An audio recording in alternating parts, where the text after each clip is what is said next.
Hi everyone.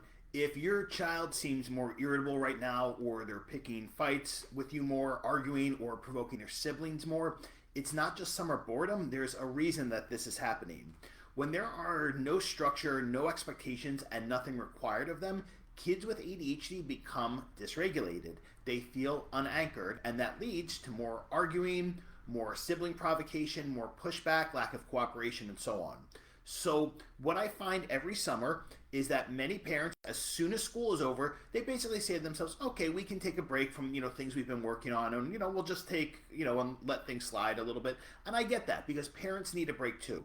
And then here's what happens. Come sometime in August, things really start to get worse. The irritability is worse. All these behaviors I just mentioned become worse. So all that kind of unraveling, it might be okay for a while, but then suddenly it's not going to be okay. And I can tell you from firsthand experience with my son, that's what would happen every summer around August. Okay, so here's what actually helps. Number one, keep a predictable structure during the day. That doesn't mean a full schedule, but it means front loading for the day so your child knows what's happening and what's expected. And it can also mean front loading for the week as well. So, for example, we're going to go to the store after lunch. When we get back, you can have your screen time from 2 to 3. Okay, front loading for the week would sound like Friday night, your cousins are coming over for dinner, so I'm going to need you to help, clean the outdoor furniture that day.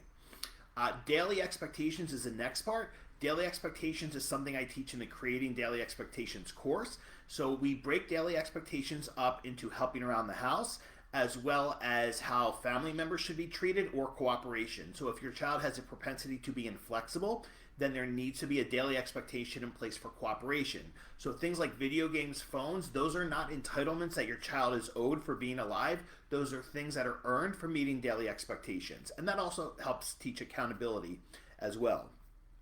And the last one, helping your child feel useful, means requiring things of them even if they complain. Because one of the worst things for an ADHD brain is to not feel useful. And in so many families of kids with ADHD, and I talk about this a lot, I see what I call high giving, low expectations. So everything is given to the child as if they're entitlements they're owed, and nothing is asked of them. And if they dig their heels in, then it's just okay. Parents don't require anything, and they just keep giving them things. When kids feel useful, that leads to entitled and immature and selfish behavior at home that typically is not exhibited anywhere else. Okay, so if they refuse, that's where your daily expectations come in. So we frame this, we have a discussion beforehand, we don't just spring this on them about how we're implementing daily expectations and what to expect.